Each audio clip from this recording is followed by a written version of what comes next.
நமக. முருகாசரணம். விநாயகர் சதுர்த்தி சிறப்பு பதிவு. கணபதியின் 16 வடிவங்களை இப்பதிவில் காண்போம். விநாயகரை 16 வடிவங்களில் அலங்கரிக்கலாம்.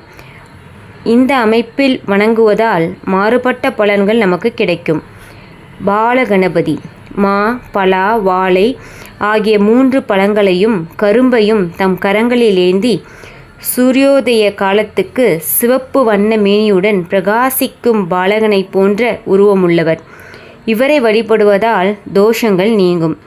தருண கணபதி பாசம், அங்குசம், அப்பம், விளாம்பழம், நாவற்பழம், முறித்த ஒற்றை தந்தம், நெற்கதிர், கரும்பு ஆகியவற்றை தம் 8 கைகளில் ஏந்தி சூரியோதய கால ஆகாயத்தின் செந்நிற மேனியுடைய இளைஞனாக காட்சி தருபவர். இவரை வழிபடுவதால் முக்கலை உண்டாகும். பக்த கணபதி தேங்காய், மாங்காய், வாழைப்பழம், வெல்லத்தாலான பாயசம், நிரம்பிய சிறுகுடம் ஆகியவற்றை தம் 4 கைகளில் ஏந்தி நிலா ஒளியை ஒத்த வெண்மை நிற மேனியுடன் காட்சியளிப்பவர். இவரை வழிபடுவதால் இறை வழிபாடு உபாசனை நன்கு அமையும். வீர கணபதி தனது 16 கரங்களில் ஒன்றில் வேதாளத்தையும் மற்ற கரங்களில் ஆயுதங்களையும் ஏந்தி ரௌத்ர காரகரமாக வீராவேசத்தில் செந்நிற மேனியுடன் விளங்கும் ரூபத்தை உடையவர். இவரை வழிபடுவதால் தைரியம், தன்னம்பிக்கை உண்டாகும். சக்தி கணபதி பச்சை நிற மேனியுடைய சக்தியுடன் காட்சியளிப்பவர். பாசம், அங்குசம் ஏந்தியிருப்பவர். பயத்தை நீக்குபவர். செந்தூர வண்ணம் கொண்டவர். இவரை வழிபடுவதால் உடல் ஆரோக்கியம் ஏற்படும். துவிஜ கணபதி 2 யானை முகங்களுடன் இலது கையில் சுவடி, அட்சயமாலையும் தண்டமும் கமண்டலமும் ஏந்தியவர். வெண்ணிற மேனி கொண்டவர். இவரை வழிபடுவதால் கடன் தொல்லை நீங்கும். சித்தி கணபதி பழுத்த மாம்பழம், பூங்கொத்து, கரும்புத்துண்டு, பாசம், அங்குசம் ஆகியவற்றை ஏந்தி ஆற்றலை குறிக்கும் சித்தி சமயதாராகவும் பசும் பொன் நிறமேறியான இவருக்கு பிங்கள கணபதி என்ற பெயர் வந்தது. இவரை வழிபடுவதால் சகல காரியமும் சித்தியாகும்.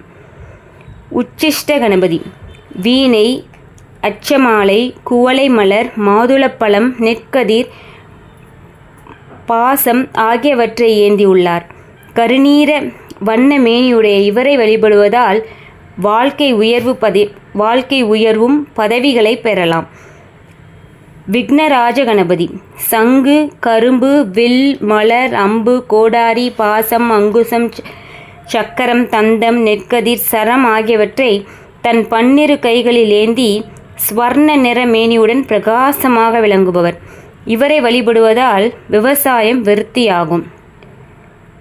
கஷ்பர கணபதி கற்பக கொடி, தந்தம், பாசம், அங்குசம் ஆகியவற்றை தன் 4 கரங்களிலும் இரத்தனங்களை பதித்த கும்பத்தையும் தனது துதிக்கையிலும் ஏந்திய செம்பருத்தி மலரை போன்ற சிவந்த மேனியுடைய இவர் சீக்கிரமாக அருள் புரிபவராக கருதப்படுகிறார்.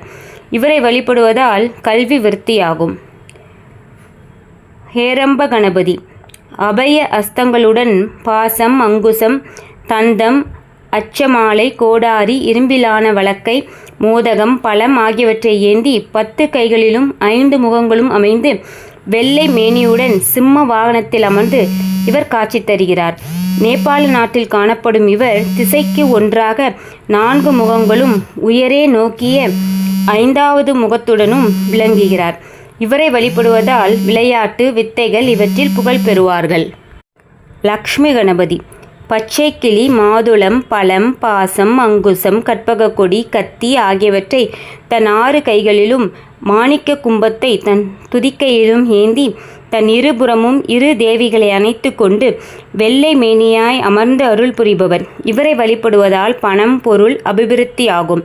மகா கணபதி பிறை சூடி 3 கண்களுடன் தாமரை மலர் ஏந்தி தன் சக்தி நாயகராகிய வல்லபையை அணைத்த வண்ணம் கைகளில் மாதுளப்பழம், கதை, கரும்பு, சக்கரம், பாசம், நெய்தல், புஷ்பம், நெற்கதிர், தந்தம், கரும்பு, வில், தாமரை, மலர் ஆகியவற்றையும் துதிக்கையில் இரத்தின கவசத்தையும் ஏந்தி சிகப்பு நிற மேனியாய் விளங்குபவர். இவரை வழிபடுவதால் தொழில் விருத்தியாகும். புவனேச கணபதி. விநாயகர் தன் தந்தத்தை முறித்து வீசியதால் அசுரனது சக்தி ஒடுங்கி சிறு மூஞ்சூறு வடிவத்துடன் ஓடினான். கஜமுக சூரன். அவன் மீது பாய்ந்து ஏறி அவனை தன் வாகனமாக்கி கொண்ட இவர் செந்நிற மேனியுடன் பாசம், அங்குசம், தந்தம், மாம்பழம் ஏந்தி கற்பக விருட்சத்தின் கீழ் காட்சி தருகிறார். இவரால் விவகாரம் விஜயாஜ்யம் வெற்றியாகும். நிருத்த கணபதி. மஞ்சள் மேனியுடன் பாசம், அங்குசம், அப்பம், கோடாரி, தந்தம் ஆகியவற்றை 5 கைகளில் ஏந்திய மோதகம் இருக்கும் துதிக்கையை உயர்த்தி ஒற்றை காலில் இருந்த கணபதியாக காட்சி தருகிறார். இவரை வழிபடுவதால் சங்கீதம் சாஸ்திரங்களில் சிறப்பு பெறுவார்கள். ஊர்த்துவ கணபதி. பொன்னிற மேனியுடைய இவர் 8 கைகளை கொண்டவர். தேவியை தன் இடதுபுறமும் அணைத்து கொண்டு வீற்றிருக்கிறார். இவரை வழிபடுவதால் இல்வாழ்க்கை இன்பமாக இருக்கும். விநாயகா போற்றி, விக்னேஸ்வரா போற்றி. நேசமுடன் தீபா. நன்றி.